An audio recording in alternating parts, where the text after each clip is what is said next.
And let's talk a little bit about China because, of course, we continue to see these conflicting messages coming from Beijing. Perhaps the China October activity data looked a little bit better. What do you think is a health reality in China, the economic reality in China right now? I think that the third quarter was particularly brutal, but the reason to invest or not invest in companies like Alibaba isn't a third quarter story. It's whether you're looking at the trajectory of the Chinese economy and whether a particular company like Alibaba can defy the fact that the economy is going to be slowing down quite dramatically. Retail sales haven't looked good for a while. They're probably not going to look good going forward, but Alibaba is a pretty impressive company. So the question is, if you've got this long-term slowdown, a slowdown that for the most part is not yet baked in by most analysts, it's going to be more precipitous than people think, then can Alibaba defy the odds and still transcend even though the economy is slowing more than people think? And it will be so difficult right now given, of course, the regulatory crackdown that Alibaba is facing. And I know that you and I will have this conversation later on our panel about China and global capital markets. But how will this affect the long-term vision of where China goes from here, especially if you're really hampering these big tech giants? Is it going to have an impact on innovation and entrepreneurship? Well, if they destroy the tech giants, it's going to hurt innovation. If somehow they thread the needle and sort of open up the ecosystems like they're doing with Alibaba and Tencent, making them interoperable, there are some positives that can come out of this. But I think that the most important thing is that this hasn't ended. I think a lot of people think this may have been a 2021 story, or it may have been, a drop in the pan, and then President Xi has moved on. This is all in the run-up to the Party Congress next fall. So the idea that Alibaba got punished, here's the new reality, and things aren't going to get worse going forward, I think that's a very bold statement to make. Especially given that we're seeing the property curbs as well continue, right? Right. Well, I think what we're seeing right now is not your normal Chinese downturn. We're seeing a paradigm shift that we haven't seen in 10, 20 years. I think this is some of the most interesting time to be looking at the data. So if you look at China Beige Book data, you're seeing enormous de-risking going on in the financial sector, enormous de-risking going on in the property sector, which has now become evident to everyone because of the Evergrande crisis. But this is not something where they're going to register a little bit of a downturn and then zip things back up with stimulus. I think the growth playbook has changed, and because the growth playbook has changed, we're going to be looking at much lower growth going forward, and it's going to be because the party is okay with that.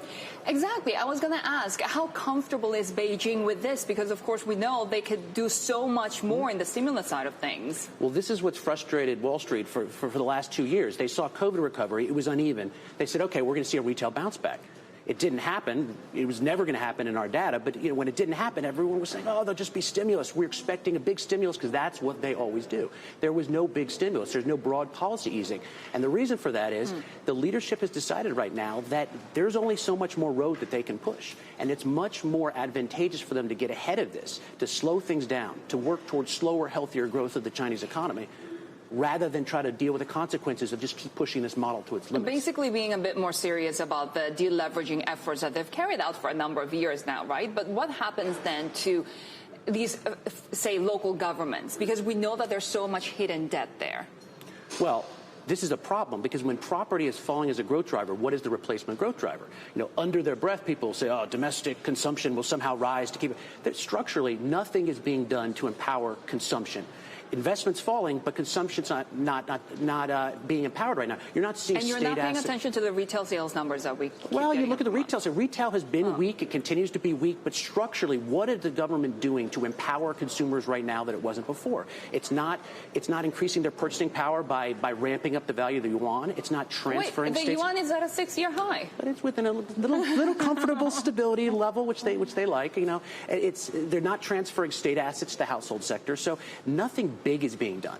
And the question is that if you don't have consumption sort of rise in order to pick up the slack, where are you going to get the growth from? And I think the idea right now is, look, you've got all these companies out there, they're making a lot of money. Maybe through the back door you start doing dividends in order to fund the social agenda, and that's where it gets dicey when you're trying to look at investing in some of these companies. We see all of these international companies, especially banks, right? The big Wall Street banks rushing into China. What's the risk there? Well, look, for them, this is a beautiful scenario. They're being invited in. There's enormous opportunity. It's one of the few sectors where Beijing is saying, come in. Come in, make some money, let's do it. And by the way, go back to D.C. and tell them not to be mean to China. So, look, I don't blame any of my friends here. There are many of them here at the conference who are saying the same thing. They're like, look, let's invest in China. It's a beautiful time to be doing it. I think if you are the financial sector, there are opportunities. If you're outside the financial sector, the opportunities are very limited. Are the financial opportunities there when we continue to see this sort of decoupling, more regulatory measures coming, not only from the U.S. pressuring China, but also within China?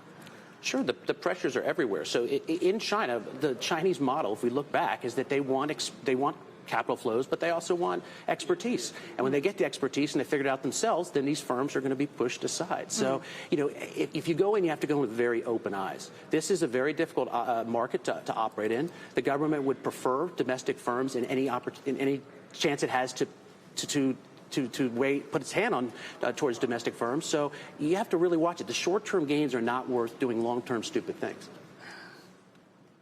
How are they doing on Evergrande? Fine. We've said from the very beginning that Evergrande is a crisis, but it's a property sector distress story. And the Chinese government has all the tools in the world. It's a non-commercial financial system, which means that if you own or control all the counterparties in the economy, you're not going to have financial contagion spill out outside the property sector if you don't want it, because you can tell buyers to buy and borrowers to borrow, and lenders to lend and suppliers to supply. So you don't have the freezing up of counterparties the way you did, with Lehman, for instance. And so Evergrande will be contained. The Chinese government is trying to teach people a lesson in terms of investing in property, and I think they're doing so.